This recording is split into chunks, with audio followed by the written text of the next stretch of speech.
अस्सलाम वालेकुम, welcome to my channel voice over by Aamna Shah. I hope कि आप खुश होंगे। कहानी शुरू करने से पहले आपसे रिक्वेस्ट है कि अगर आपको मेरा कंटेंट पसंद आता है तो प्लीज़ मेरे चैनल को सब्सक्राइब कीजिए। आइए कहानी का आगाज़ करते हैं।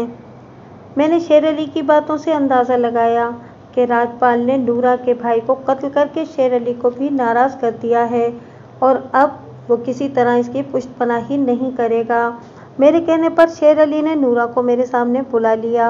वो खुश्क होठों के साथ खामोश खामोश थी मेरे सामने आ बैठी। यही वो लड़की थी जिसकी वजह से जमाले और फीके में रकाबत शुरू हुई और जिसकी वजह से दो चौधरियों के दरमियान पुरानी दुश्मनी की आग फिर भड़क उठी। ये लड़की कई मरतबा अगवा हो चुकी थी और इसकी खूबसूरती ने अभी इसे न जाने क्या कुछ दिखाना था। मैंने कहा, हाँ नूरा बीबी, अब क्या चाहती है तू? किस किस का बेड़ा गर्क करना है अभी तूने? वो हाथों में चेहरा छुपाकर सिसकने लगी। रोते हुए हर औरत बेगुनाह लगती है। नूरा भी लग रही थी मगर उसकी बेगुनाही का कोई सबूत मेरे पास नहीं था। अभी तक तो ये भी पता नहीं चल सका था कि इसकी अपनी मर्जी क्या है। वो किससे प्यार करती है? जमाले से, जिसे भूलकर वो कई माह फीके के साथ शहर में रह आई थी, या फिर फीके से जिसकी माँ के लिए सूट का कपड़ा खरीदने निकली थी और चुपचाप जमाले के साथ गांव चली आई थी और अब एक बार फिर अगवा होकर शेर अली की हवेली में हंसी खुशी रह रही थी। आज मैं इस लड़की से सब कुछ पूछ लेना चाहता था। मैं नूरा को चौधरी शेर अली की हवेली से चादर में लपेट कर थाने ले आया। इस वक्त अभी सुबह के 4 ही बजे थे। किसी ने नूरा को थाने में दाखिल होते नहीं देखा था और अब वो मेरे सामने बैठी मुझे अपने दिल का हाल सुना रही थी। उसने कई जगह झूठ बोलने की कोशिश की और कहीं कहीं जानबूझकर बात गोल करना चाही, मगर मैंने हर मौके पर उसे पकड़ लिया और सही सही बात उगलवा कर ही छोड़ी। नूरा की तवील गुफ्तगू से जो सूरत हाल सामने आई उसका मुख्तसर खुलासा यूँ है। नूरा उन लड़कियों में से थी जो जवान और खूबसूरत होती हैं और जिनके दिल में नई नई उमंगें हलचल मचाती रहती हैं। वो रोज़ रात सोने से पहले किसी चंदमाही या ढोल सिपाही का तस्वुर आंखों में बसा लेती हैं और फिर सारी रात इन्हीं सुनहरे ख्वाबों में गुजार देती हैं। नूरा नंबरदार जमाले से मोहब्बत तो नहीं करती थी मगर वो इसे कुछ कुछ अच्छा ज़रूर लगता था। वो इसके करीब आना चाहती थी। दूसरी तरफ जमाला भी उसे पसंद करता था, लेकिन वो कली कली मंडलाने वाला भंवरा था। खूबसूरत और कद-काठ का भी अच्छा था। गांव की कंवारी मुटियारें उसके आगे पीछे आहें भरती थीं। वो जिस शय पर उंगली रख देता वो इसकी हो जाती थी। कोई 3-4 माह पहले गांव से कुछ दूर एक बहुत बड़ा मेला था।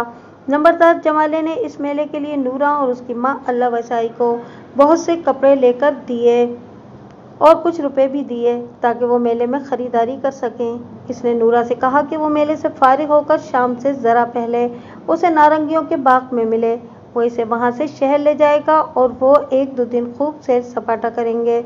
उसने नूरा की माँ को भी सब कुछ समझा दिया था। नूरा की माँ समझती थी कि जमाला उसकी बेटी पर रीझ चुका है। वो जमाले की सास बन जाती तो उसकी पाँचों घी में हो जाना थी। वो थी भी कुछ खाने पीने वाली औरत, वो इनकार कैसे कर सकती थी। खैर, मेले के रोज़ शाम देर तक नूरा बाग में जमाले का इंतज़ार करती रही, लेकिन उसे ना आना था ना आया। शायद किसी और चक्कर में पड़ गया था। इस दौरान आंधी आ गई और नूरा घबराकर इधर उधर भागने लगी। गहरी तारीकी में वो अपना रास्ता भी भूल चुकी थी। इस दौरान साथ वाले गांव का एक कोचवान अपने टांगे पर इधर से गुजरा। उसने बेटी के कर नूरा को टांगे पर बिठा लिया और तसल्ली दी कि वो उसे उसके गांव तक पहुंचा देगा। तेज आंधी और तारीकी में उन्होंने कोई 1.5 घंटा अपना सफ़र जारी रखा। मेले वाली जगह से नूरा के गांव का फासला सिर्फ 2.5 कोस था और डांगा 1 घंटे में वहां पहुंच जाता था, मगर 2 घंटे गुजरने के बावजूद ये सफ़र ख़त्म नहीं हुआ तो नूरा को शुबा होने लगा। फिर जब कोचवान ने टांगा एक पुराने शमशान घाट की तरफ फेर दिया तो नूरा का दिल उछलकर हलक में आ गया। वो पिछली सीट से उतरी और अंधाधुंध भागती चली गई। इसे अपने पीछे कोचवान की आवाज़ें सुनाई दी। वो उसका पीछा कर रहा था। नूरा को कुछ मालूम नहीं था कि वो कितनी देर कोचवान से छुपती रही और भागती रही।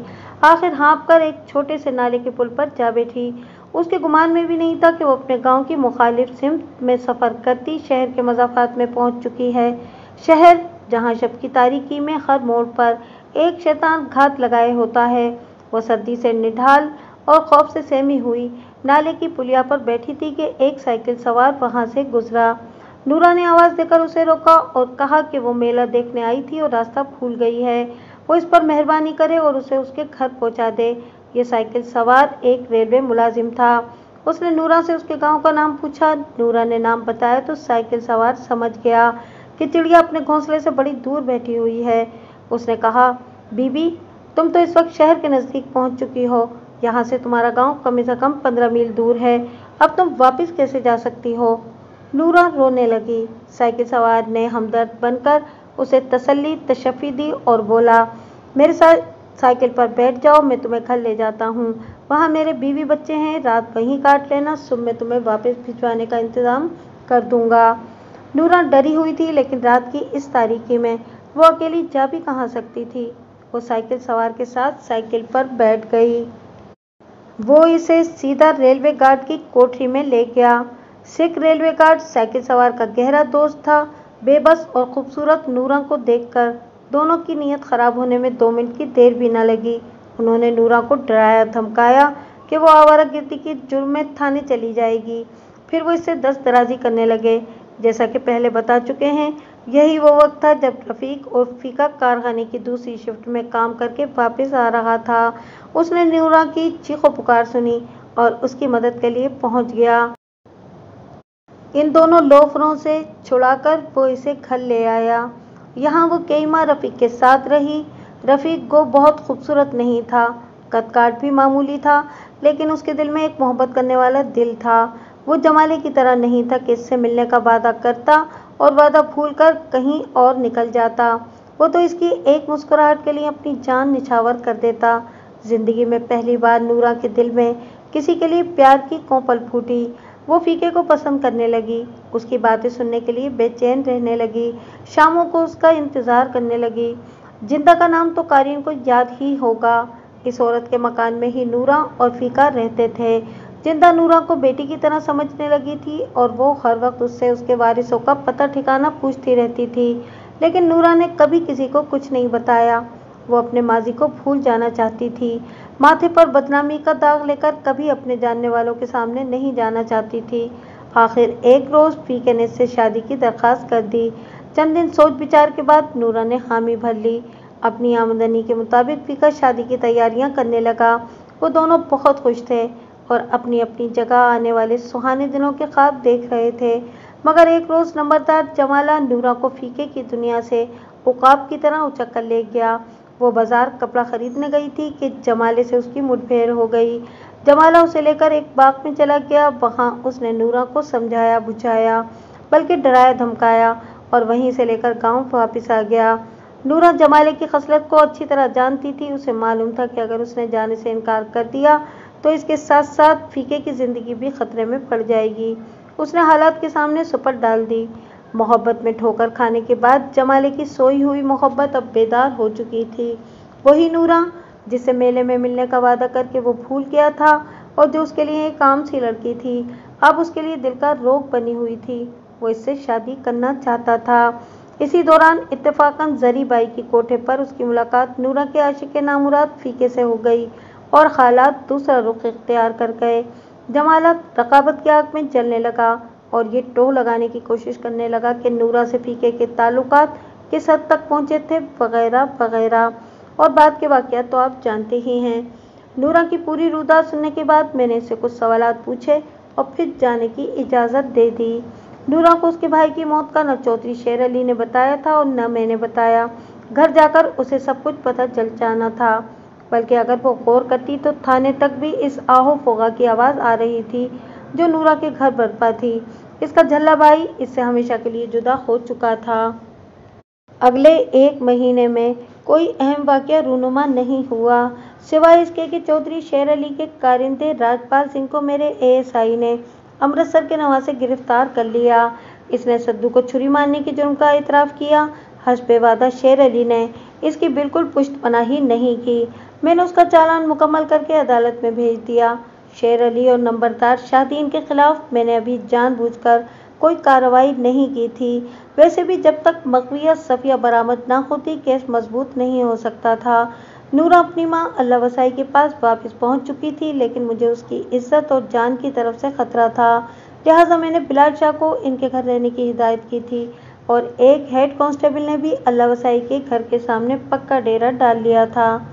सफिया और नंबरदार जमाले का अभी कोई पता नहीं था। मैंने नंबरदारों के 1-2 बंदे गिरफ्तार भी किए थे, लेकिन वो नुमाइशी बंदे थे। असल बंदा शाहदीन ने एक भी गिरफ्तार नहीं होने दिया था। वो एक ठिठुरती हुई शाम थी जब कंबल की बुक्कल मारे एक शख्स सरदारपुर थाने में दाखिल हुआ। उसने मुझे बताया कि वो अमृतसर से आया है। इसे जरी बाई ने बड़ी राजदारी से मेरी तरफ भेजा है। उसने कहा, बाई जी का कहना है कि मैं जितनी जल्दी हो सके अमृतसर पहुंच जाऊं। फीके की बहन सफिया का मामला है। सफिया का नाम सुनते ही मेरे कान खड़े हो गए। मैंने इसी वक्त तैयारी की और पैगाम लाने वाले शख्स के साथ जाने को तैयार हो गया। बिलाल शाह और 2 कांस्टेबल भी मैंने साथ ले लिए। एक टांगे में सवार होकर हम तेजी से अमृतसर की तरफ रवाना हो गए। जिस वक्त हम 14 मील का सफर तय करके शहर पहुंचे, 8 बजने वाले थे। जरीबाई के कोठे तक पहुंचते पहुंचते आधा घंटा और लग गया। जरीबाई बड़े इज्जत और एहतराम से पेश आई। खास तौर पर बिलाल शाह को उसने बहुत झुककर सलाम किया। बिलाल शाह कुछ और भी अकड़ गया। इसे वो पिटाई बिल्कुल भूल गई जो कोई 1.5 महीना पहले इसी कोठे पर उसकी हुई थी। जरीबाई मुझे एक तरफ ले गई और सनसनीखेज लहजे में बोली, इंस्पेक्टर साहब, आज रात 10 बजे नंबरदार जमालदीन मकविया सफिया को लेकर इस बाजार में आने वाला है। वो मुश्तरी बाई के कोठे पर आएंगे। मुझे पता चला है कि वो जलील इंसान सफिया को बेचना चाहता है। मेरे कान साए साए करने लगे। गुस्से और इंतकाम की आंधी इंसान की बिनाई छीनकर उसे क्या से क्या बना देती है। नंबरदार जमाला 1 माह तक इस शरीफ जादी को बर्बाद करने के बाद अब कोठे पर चढ़ाने ले आया था। मैं अंदर से खोल कर रह गया। जरीबाई ने हमें कोठे के पिछले कमरे में बिठाया और सोडा वाटर की बोतलें मंगवा लीं। इस दौर में गोली वाली बोतलें चलती थीं। ढक्कन की जगह बोतल के गले में शीशे की गोली फंसी होती थी। अभी हम बोतलें पी ही रहे थे कि एक दुबली पतली औरत घबराई हुई आई और नायिका के कान में कुछ कहने लगी। नायिका ने जरीबाई के कान में कुछ कहा और जरीबाई के चेहरे पर जोश नजर आने लगा। मुझसे बोली, थानेदार साहब, वो आ गया है, आइए मेरे साथ, मैं आपको दिखाती हूँ। उसने एक मुलाजमा को इशारा किया। वो जल्दी से 3-4 कंबल ले आई। इन कंबलों का इंतजाम शायद उसने पहले से कर रखा था। हमने वो कंबल ओढ़े और जरीबाई के साथ चल दिए। जरीबाई ने भी अपना आप एक चादर में छुपा रखा था। वो हमें पिछवाड़े की तारीक सीढ़ियों से उतारकर एक तंग गली में ले आई। हमारी वर्दियां कंबलों में छुपी हुई थीं। मैं जरीबाई के साथ साथ चल रहा था। बिलाल शाह और दोनों कांस्टेबल पीछे आ रहे थे। कोई एक फलांग चलने के बाद जरीबाई एक और तंग गली में मुड़ी और फिर एक दरवाजे से गुजरकर सीने चढ़ने लगी। दूसरी मंजिल पर वही दुबली पतली औरत नजर आई जिसने जरी के कोठे पर आकर नायिका के कान में सरगोशी की थी। उसने उंगली से एक तरफ इशारा किया। दोनों कांस्टेबलों को मैं गली में ही छोड़ आया था। अब मेरे साथ सिर्फ बिलाल शाह था। हम जरीबाई के साथ एक तारीक बरामदे में पहुंचे। यहाँ एक रोशन खिड़की थोड़ी सी खुली हुई थी। अंदर से बातों की आवाज़ आ रही थी। एक आवाज़ में फौरन पहचान गया। ये उसी शोहदे जमाले की आवाज़ थी। मैंने खिड़की की दरज से झांका। अंदर का मंजर मेरी तवक्को से मिलता जुलता था। एक लड़की जो यकीनन सफिया ही थी, डरी सहमी एक सोफे पर बैठी थी। उसका लिबास चमकदार था। रुखसारों पर गाज़ा और होंठों पर गहरी लिपस्टिक थी। लगता था जमाला उसे खास तौर पर तैयार करा के लाया है। इसके साथ जमाला बैठा हुआ था। वो पहले से कुछ मोटा हो गया था। शलवार कमीज पर उसने बंद गले का स्वेटर पहन रखा था। उंगलियों में सिगरेट था। उसके साथ सरदारपुर का एक बाहिया सा आदमी और भी था। सामने वाले सोफे पर करख्त शक्ल वाली एक मोटी सी औरत बैठी थी। गालिबन यही मुश्तरी बाई थी। उसके साथ 2 गुंडे भी बराए जमान थे। मैंने अंदाज़ा लगाया कि हम ज़रा देर से यहाँ पहुँचे हैं। मामला तय हो चुका है। अब जमाल साहब का चल चलाव है। वो सफिया से कह रहा था, भाई, मैंने तुमसे कहा है ये अपने लोग हैं, यहाँ तुम्हें कोई तकलीफ नहीं होगी। मैं परसों तक पेशी भुगत कर लाहौर से वापस आ जाऊँगा। सफिया ने मिनमिना कर कहा, मुझे डर लग रहा है जमाले। तुम तो कहते थे कि मैं तुम्हें साथ लेकर जाऊँगा। जमाला सफिया को हाथ से पकड़कर एक तरफ ले गया और सरगोशियों में कुछ समझाने लगा। صفیہ خاموشی سے سر جھکائے سن رہی تھی۔ اس کے مسکین چہرے پر اندیشوں کے سائے تھے۔ جمالے نے جیب سے کچھ روپے نکال کر صفیہ کو تھمائے، پھر مشتری بائی سے بولا، ٹھیک ہے چاچی، میں نے سمجھا دیا ہے اسے، اب میں چلتا ہوں، پرسوں ملاقات ہوگی۔ سب کو رب راکھا کہہ کر وہ دروازے کی طرف بڑھا۔ اسی وقت میں نے دروازہ کھولا اور میرا ایک بھرپور مکہ جمالے کے منہ پر پڑا۔ وہ اس حملے کے لیے ہرگز تیار نہیں تھا۔ الٹ کر کمرے کے وسط میں جا گرا۔ ایک ساتھ کئی چیخیں کمرے میں گونجیں۔ میری وردی دیکھ کر جمالے کے ساتھی نے کھڑکی سے کود کر فرار ہونا چاہا تو مشتری بائی نے لپک کر اسے جن جپھا مار لیا۔ ظاہر ہے کہ مشتری بائی کو سب کچھ معلوم تھا اور وہ جمالے سے صرف ڈرامہ کر رہی تھی۔ جمالہ میرا مکہ کھا کر ایک لمحے کے لیے تو بھونچکا رہ گیا، پھر اس نے تڑپ کر قمیض کے نیچے سے کوئی فٹ بھر لمبا خنجر نکال لیا اور مجھ پر جھپٹا۔ میں نے پینترا بدل کر اس کا پہلا وار بچایا، اس سے پہلے کہ وہ دوسرا وار کرتا۔ میری ٹانگ اس کے سینے پر پڑی اور وہ لڑکھڑا کر کئی فٹ پیچھے گر گیا۔ یہی وہ وقت تھا جب بلال شاہ نے یا علی مدد کا نعرہ لگایا اور اسے پیچھے سے بازوؤں میں جکڑ کر ہوا میں اٹھایا اور دھڑام سے ایک تپائی پر پھینک دیا۔ شیشے کی تپائی چکنا چور ہو گئی اور خنجر جمالے کے ہاتھ سے نکل گیا۔ میں نے آگے بڑھ کر جمالے کو اپنے نیچے لے لیا اور بے بس کر دیا۔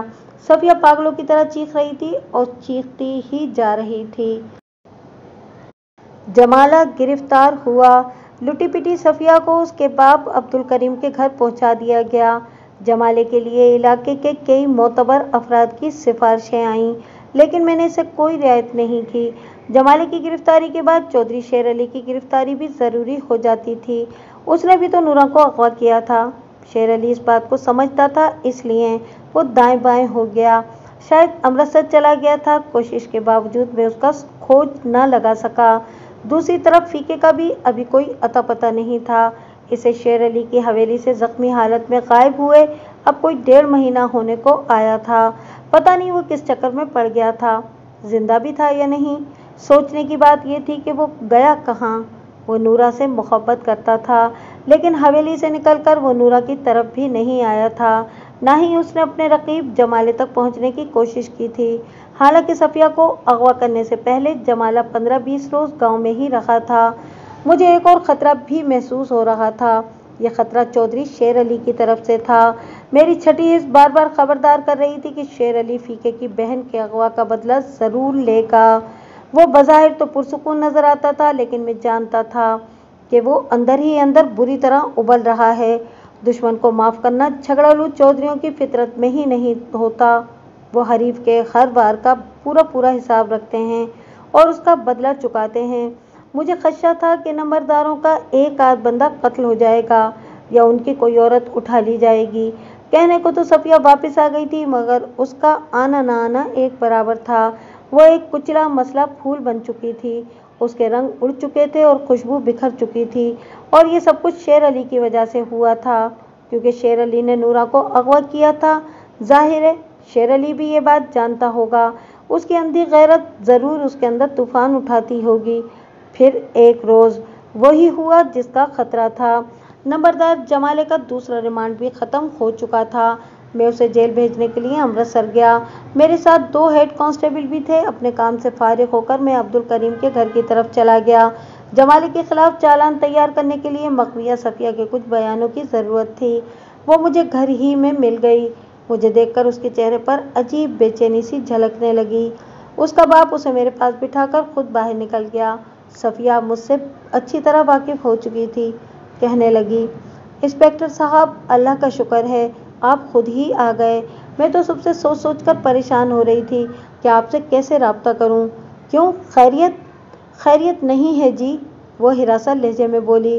کل چودھری شیر علی ہمارے گھر آیا تھا۔ اس وقت گھر میں میرے اور ماں کے علاوہ اور کوئی نہیں تھا۔ وہ کوئی گھنٹہ بھر یہاں رہا ہے۔ صفیہ کی بات نے مجھے حیران کر دیا۔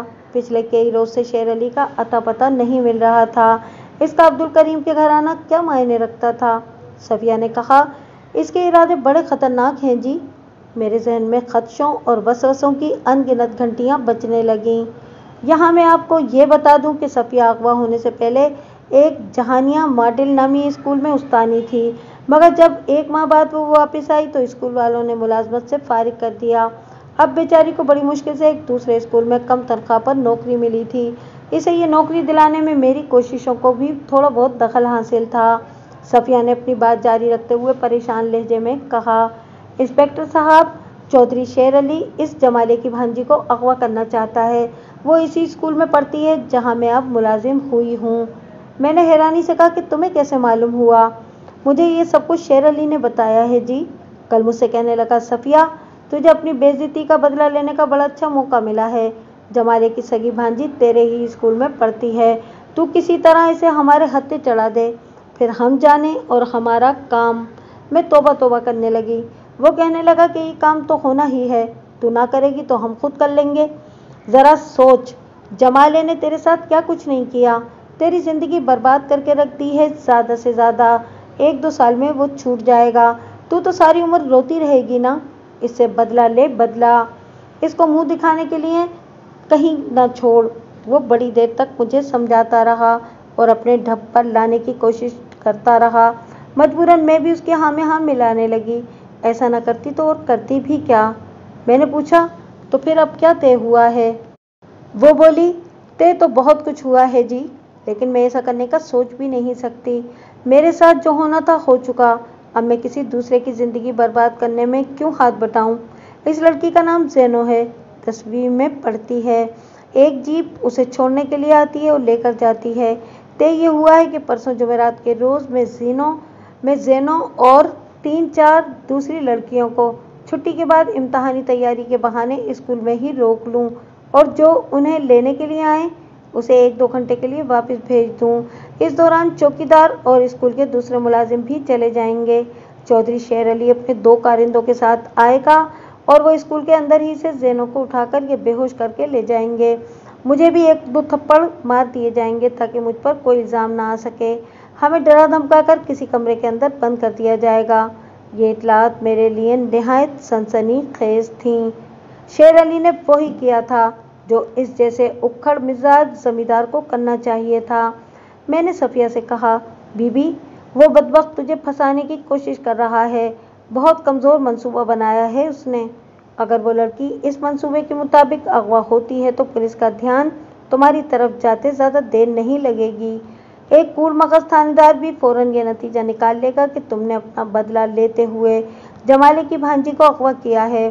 सफिया ने आंसू पोंछते हुए कहा, इंस्पेक्टर साहब, मैं ये बात अच्छी तरह समझ रही हूँ। वैसे खुदा गवाह है, अगर ये बात ना भी होती तो मैं जमाले की बेगुनाह भांजी को इन दरिंदों का शिकार न होने देती। मैंने कहा, सफिया, मैं कानून की मदद करने पर तुम्हारा शुक्रिया अदा करता हूँ। तुम एक अच्छे माँ बाप की बेटी हो और एक अच्छी औरत हो। शाबाश। सफिया के पुराने जख्म ताज़ा हो गए और वो हिचकियों से रोने लगी। बुध के रोज़ दोपहर के वक्त मैंने अमृतसर के मकामी थाने में इंस्पेक्टर बलदीप सिंह के साथ एक मीटिंग की। चंद सब इंस्पेक्टर और एएसआई भी इस मीटिंग में शरीक हुए। हमने मुलजिमों को रंगे हाथों पकड़ने का तफसीली मंसूबा बनाया। इसके साथ साथ ये भी ख्याल रखा कि ज़ैनो समेत तमाम लड़कियों और सफिया को किसी तरह का नुकसान न पहुँचे। हमारी हिकमत अमली थी कि मुलजिमों को स्कूल के अहाते में दाखिल होने का मौका ही नहीं मिलना था। बहरहाल इस मंसूबे पर अमल दरामद की नौबत नहीं आई और एक ऐसा वाक़या हो गया जो किसी के गुमान में भी नहीं था। इंस्पेक्टर बलदेव को अपने टेलीफोन सेट पर एक हवलदार की घबराई हुई आवाज़ सुनाई दी। उसने बताया कि एक जीप में सवार चंद मुसल्लह अफराद गर्ल्स हाई स्कूल की तरफ गए हैं। उन्होंने देहाती लिबास पहन रखे थे और वो नशे में भी लगते हैं। हवलदार का ख्याल था कि जीप सवारों के इरादे ठीक नहीं और गालिबन ये वही लोग हैं जिन्होंने कल आना था। आखिर में हवलदार ने कहा कि इसे गोली चलने की आवाज़ आई है। इसके साथ ही फ़ोन बंद हो गया। गश्त पर मौजूद हवलदार की इतला सुनकर हमारे औसान खता हो गए। पहला ख्याल मेरे जहन में यही आया कि चौधरी शेर अली को सफिया की मुखबिरी का इल्म हो गया है और उसने अपना प्रोग्राम बदल कर एक दिन पहले ही खड़ा कर दिया है। बादशाह मेरा यह अंदाज़ा 100% दुरुस्त साबित हुआ। हम मीटिंग छोड़कर भागते हुए बाहर आए और जीप में सवार होकर मौका वारदात की तरफ लपके। भरी पूरी सड़कों पर जीप चिरचिराती हुई हुसैनपुर पहुंची और वहां से नहर के साथ साथ अंजुमन पार्क की तरफ चली गई। आखिर हम गर्ल्स स्कूल के सामने पहुंचे। यहाँ घमसान का रन पड़ा हुआ था। जीप के ब्रेक चिरचिराए और वो एक झटके से रुकी। मेरे सामने 3 गज के फासले पर 5-6 आदमी एक गुंडा टाइप शख्स को लाठियों और डंडों से पीट रहे थे। चंद आदमी साथ वाले बाजार की तरफ लपक रहे थे और इशारा कर कर के चिल्ला रहे थे, पकड़ो पकड़ो वो गया। स्कूल की तकरीबन तमाम लड़कियां और उस्तानियां वगैरह स्कूल से निकलकर मुख्तलिफ दुकानों के थड़ों पर सहमी हुई खड़ी थीं। इस वक्त मेरी निगाह स्कूल के फाटक से गुजरकर अहाते में चली गई। मैंने देखा कि 2-3 आदमी सफिया को डंडा डोली करके बाहर भागे आ रहे हैं। सफिया की आंखें बंद थीं और टांगों और पेट से लगातार खून बह रहा था। मैं भागकर उसके पास गया। इसे पिस्टल की कम से कम 3 गोलियां लगी थीं। इसकी जिंदगी खतरे में थी। स्कूल की मोटी ऐनक वाली हेड मिस्ट्रेस ने चिल्लाते हुए कहा, इंस्पेक्टर, वो बदमाश एक लड़की को उठाकर ले गए हैं, जल्दी इनका पीछा करो, वो ज्यादा दूर नहीं गए होंगे। बलदेव सिंह ने सफिया की तरफ इशारा करके पूछा, इसे क्या हुआ है? एक उस्तानी ने रोते हुए कहा, ये ज़ैनो को बचाने के लिए इन बदमाशों के सामने आ गई थी, उन्होंने इस पर गोलियों की बौछार कर दी। मैंने एएसआई फरजंद अली से कहा कि फरजंद, तुम इसे अस्पताल पहुंचाओ, हम इनका पीछा करते हैं, चलो जल्दी करो। फरजंद अली सफिया की तरफ बढ़ा। मैं इंस्पेक्टर बलदेव सिंह के साथ भागता हुआ जीप की तरफ आ गया। ड्राइवर को उसकी सीट से हटाकर मैंने खुद ड्राइविंग स्टीयरिंग संभाल लिया। राहगीरों ने मुजरिमों के साथी को मार मार कर बेहोश कर दिया था, वरना वो इस वक्त हमारे लिए मुफीद साबित हो सकता था। बहरहाल हम अंदाजे से शुमाल की जानिब रवाना हुए। तंग बाजार से निकलते ही मैंने जीप को हवाई जहाज बना दिया। स्पीडोमीटर की सुई 50-60 के दरमियान थिरकने लगी। मेरी आंखों के सामने जैसे खून सा फैला हुआ था। मेरी निगाहों के सामने इज्जतों के जनाजे निकल रहे थे और मैं बेबस था। हर दफा चंद लम्हों या चंद मिनटों के फर्क से मुजरिम मेरे हाथ से निकल जाते थे। हर दफा कोई मजलूम लड़की कानून के मुहाफिज की राह तकते तकते अपनी दोशीजगी से महरूम हो जाती थी। हर दफा शैतान जीत जाता था और इंसान हार जाता था। आज मैं ऐसा नहीं होने दूंगा, आज ऐसा नहीं होगा। मैंने पूरे अज़्म के साथ सोचा, आज किसी लड़की की निगाह नहीं झुकेगी, आज कोई अपने अल्लड़पन के गुरूर से महरूम नहीं होगी, आज किसी की शौखियों का फूल नहीं मुरझाएगा। मैंने स्टीयरिंग मजबूती से थामा और बेपनाह रफ्तार से जीप को भगाता चला गया। जगह जगह काली सड़कों पर टायर घिसटने के निशानात बता रहे थे कि अभी यहाँ से कोई आंधी की तरह गुजर गया है। ये निशानात चौधरी शेर अली की तरफ हमारी रहनुमाई भी कर रहे थे। आखिर अलेक्जेंडर ग्राउंड के करीब गुरवजवार में हमने चौधरी शेर अली की जीप को जा लिया। वो तूफानी रफ्तार से सफ़र करता हुआ मज़ाफ़ाती इलाके की तरफ उड़ा जा रहा था। हमारा दरमियानी फासला कोई 150 गज था। इतने फासले से गोली चलाना फजूल और ख़तरनाक था। चंद ही मिनटों में दोनों जीपें आगे पीछे भागती हुई हाईवे पर पहुंच गईं। साफ अंदाज़ा हो रहा था कि शेर अली को अपने ताक़ुब का पता चल गया है। इसकी जीप की रफ्तार इंतहा दर्जे को पहुंच गई थी। जीप चलते चलते बुरी तरह लहरा रही थी और यूं लगता था कि अभी उलट जाएगी।